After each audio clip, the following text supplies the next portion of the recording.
বুকের বাঁ পাশে ডান হাত রেখে আল্লাহ তাআলার এই একটি নাম 21 বার পাঠ করুন। আপনার ভালোবাসার মানুষ আপনার জন্য পাগল হয়ে যাবে, আপনার জন্য দিওয়ানা হয়ে যাবে। প্রিয় ভাই বোন, প্রিয় বোনেরা আমার, অনেকে আছে তারা অনেক ভালোবাসার মানুষ থাকে।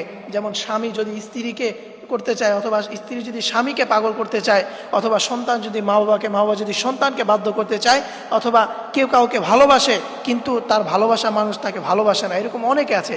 কিন্তু তার ভালোবাসা মানুষকে যদি আপনি বাধ্য করতে চান, তাহলে আপনি বুকের বাঁ পাশে আপনি যদি ডান হাত রেখে আল্লাহ তাআলার এই একটি নাম 21 বার পাঠ করে আল্লাহ তাআলার কাছে দোয়া করতে পারেন, তাহলে দেখবেন ইনশাআল্লাহ আপনার সেই ভালোবাসার মানুষ আপনার প্রতি নরম হয়ে যাবে, আপনার মায়ায় পড়ে যাবে, আপনার জন্য পাগল হয়ে যাবে। প্রিয় ভাইরা আমার, মনে রাখবেন আল্লাহ তাআলার নামের অনেক পাওয়ার রয়েছে।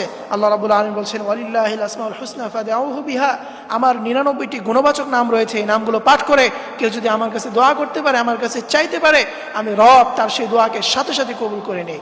এই জন্য প্রিয় ভাই, প্রিয় বোনেরা, আপনারা আল্লাহ তাআলার এই একটি নাম এভাবে যদি আপনারা আমল করতে পারেন, আমলটি কিভাবে করবেন? আপনি সর্বপ্রথম ওযু করে নেবেন। ওযু করে আপনার আমল করবেন, তাহলে আপনার আমলটা আল্লাহ তাআলার দরবারে গ্রহণযোগ্যতা বেশি পাবে। আল্লাহ তাআলার সাথে সাথে আপনার সেই দোয়াটা কবুল করে নেবেন। এই জন্য সর্বপ্রথম আপনি ভালোভাবে ওযু করে নেবেন। এরপরে আপনি কোনো একটা নিরিবিলি জায়গায় বসে যাবেন এবং নিরিবিলি জায়গায় বসে প্রথমে 3 বার দরুদ শরীফ পাঠ করবেন। এরপরে আপনি হাতে গুনে গুনে 21 বার পাঠ করবেন, ইয়া মুকাল্লিবাল কুলুব, ইয়া মুকাল্লিবাল কুলুব। এইভাবে 21 বার আপনার হাতে গুনে গুনে যদি পাঠ করতে পারেন এবং শেষে আবারও 3 বার দরুদ শরীফ পাঠ করবেন, এবং আপনি যাকে বাধ্য করতে চান সে ভালোবাসার মানুষের নাম আপনি মুখে 7 বার উচ্চারণ করবেন। এরপরে আপনারা যদি এইভাবে করতে পারেন, কন্টিনিউয়াসলি কিছুদিন করতে পারেন, তাহলে দেখবেন ইনশাআল্লাহ তার ভিতরে আপনি অনেকটা পরিবর্তন দেখতে পাবেন।